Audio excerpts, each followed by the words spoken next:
NFL Daily is presented by Manscaped. And with the 2022 NFL Draft over, we're going to break down the top free agents left, and I want to give a big thank you to Manscaped for sponsoring so much of our draft coverage this year. You can check them out at manscaped.com/chat. 20% off and free shipping when you use that URL. We will go 1 to 25, and we're filming this on Monday night. It'll be available on demand Tuesday morning. So if somebody signs in between, I blame producer Jack. Number 1, Jadeveon Clowney. For me, he is the best free agent left, which is, we've said that a lot over the years because he never signs early. It's classic of him. I guess he just doesn't really want to work out, which is a little bit frustrating, I think, for some teams. I would not rule out a return to Cleveland. Number 2, Odell Beckham Jr. Imagine telling someone 3 years ago, or 4 years ago, 5 years ago, hey, Clowney and Beckham were both unsigned in May. You would have went, what? You guys are awesome. Now, Beckham has some injury red flags here that I'm sure we all know by now. He was really good with the Rams. He was balling out, especially in the playoffs, and then tears his ACL in the Super Bowl, and that really did negatively impact him. It's a huge reason why he remains unsigned. And when it comes to Odell Beckham, whatever team you're a fan of, would you sign him? Type in OBJ for yes and no BJ for no. Have some fun on today's show powered by Manscaped. OBJ for yes, no BJ for no. Number 3, J.C. Tretter, the center formerly of the Cleveland Browns. There's been some buzz that Tretter has some medical issues, that hasn't been practicing that much, and also the negative stuff that comes with being the NFL player president for the union. He's still a good footballer. Out there on the field, he was playing well. So if you're a team that needs a center, looking at you, Miami Dolphins, I'd go get J.C. Tretter in an instant. Julio Jones, number 4 on this list, the former Falcon and Titan receiver. To be blunt, he's not the guy he was in his prime. Julio Jones' last 2 years combined are about as bad as any 1 year he had before that. He is not the same player that he was when he was balling out for the Atlanta Falcons. Is there anything left in the tank? Maybe, and there's a good way to find out if you sign him, low guaranteed, and see what he's got left. But with all those injuries he's suffered over the years, I do think they've begun to add up for him. A 2-part ask on this question now.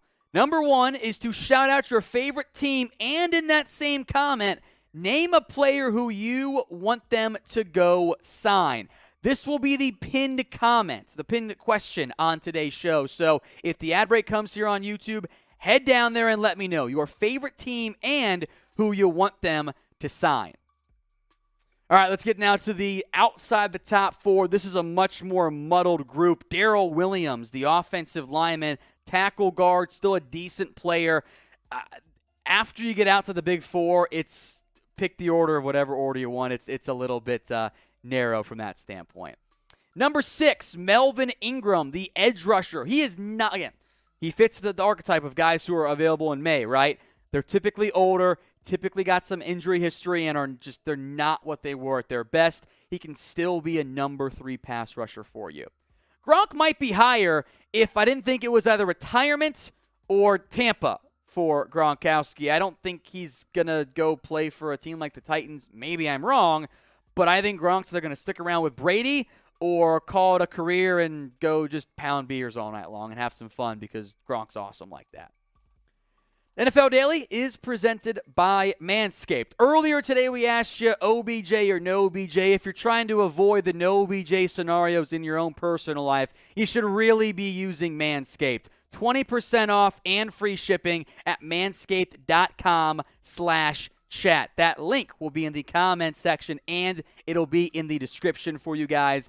The deal works not just for the Ultra Premium package, but for everything on the Manscaped site, including the Lawnmower 4.0 and the most comfortable boxers known to mankind. Manscaped.com/chat. That link is in the comment section, and it'll be in the description so you can get their awesome deals today. Another lineman here, number 8, Duane Brown, formerly of the Seahawks. He's getting up there in age. Now, Brown can still start for you, but we do know how ageist the NFL is. Coming off a down year, He's turning 37 before the season begins. That is a colossally old player for a tackle, let alone who's playing so well. Like, I don't want to mean it be a negative, but like that's kind of crazy in a good way for Duane Brown. Someone should sign him. Seattle drafted a tackle. Carolina took a tackle. Those were two of the most logical landing spots for me. Number 9, Trey Flowers of the Detroit Lions, who maybe should just go back to New England, that as all former Bill Belichick players who get paid and leave inevitably end up doing. They end up going back to New England to reunite with Bill and maybe cashing in again. Production is dipped as of late, but he can still be a nice run-stopping rotational defensive end for you.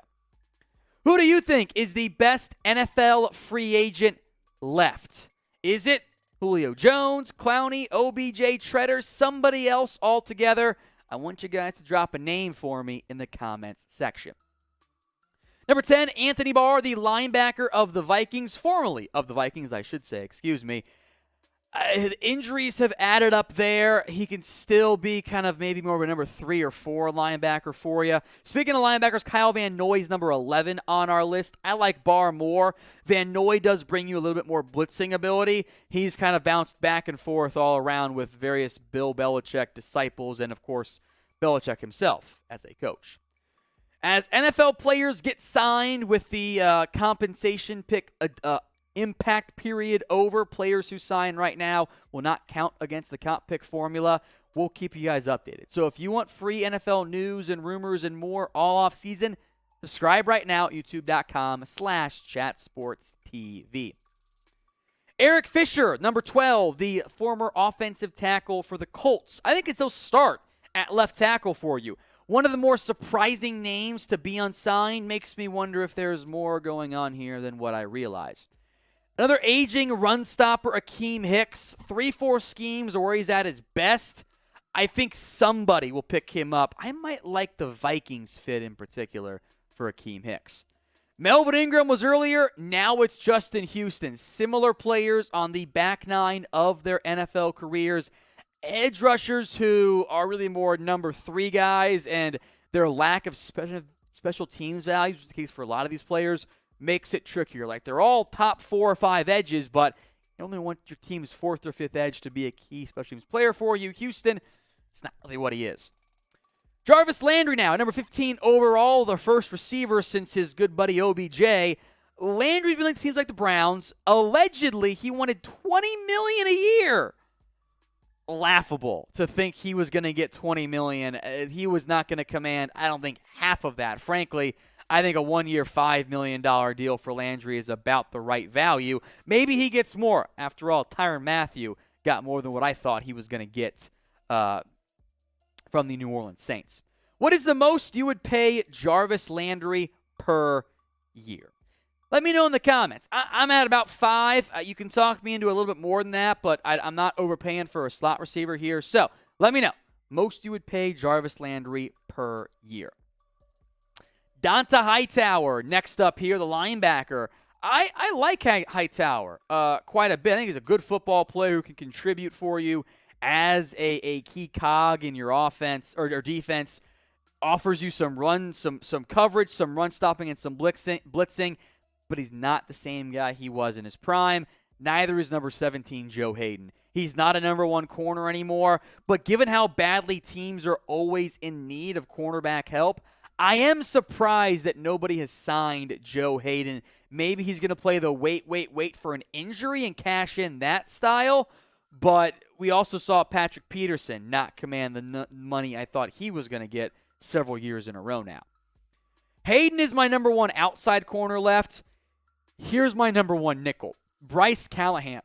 Last of the Denver Broncos. He's a good nickel. Now, there have been some injury issues in recent years, but I think Hightower, Hayden, and Callahan can start for you. And although the NFL is not as high on them, I'd pick them up right now.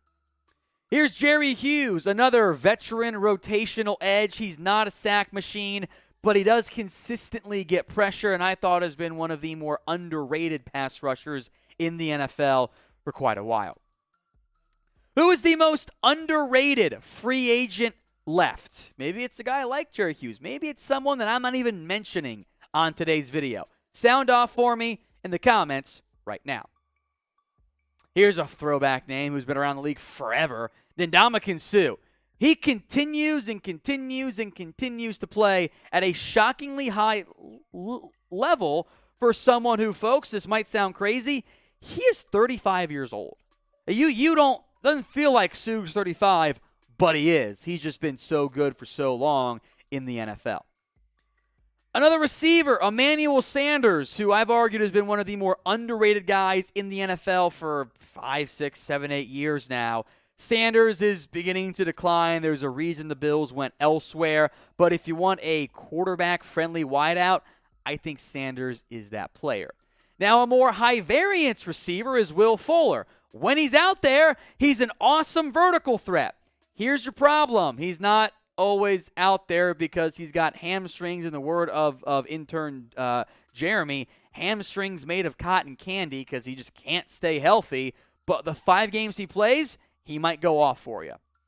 Nick Foles, our first and only quarterback on this list, recently released by the Chicago Bears. They tried and tried and tried to find a taker in a trade. Nobody wanted him. He can be a backup QB for you. I would not pay him more than the vet minimum, but big Nick Foles, you know which word I left out, winky face, can still help a team. Mike Davis, number 24 on this list, recently cut by the Atlanta Falcons, actually on Monday to be exact there. He was better with the Panthers in 2020, but didn't look like quite the same runner. Maybe he was a little bit of a one-year wonder. And finally, and y'all know what's coming next, Antonio Brown on the list here, who is just one of the most talented and one of the most troubled receivers. So time for one of my favorite weigh-ins here at Chat Sports. Yeah, we're double dipping with the OBJ and the AB one. Would you sign AB?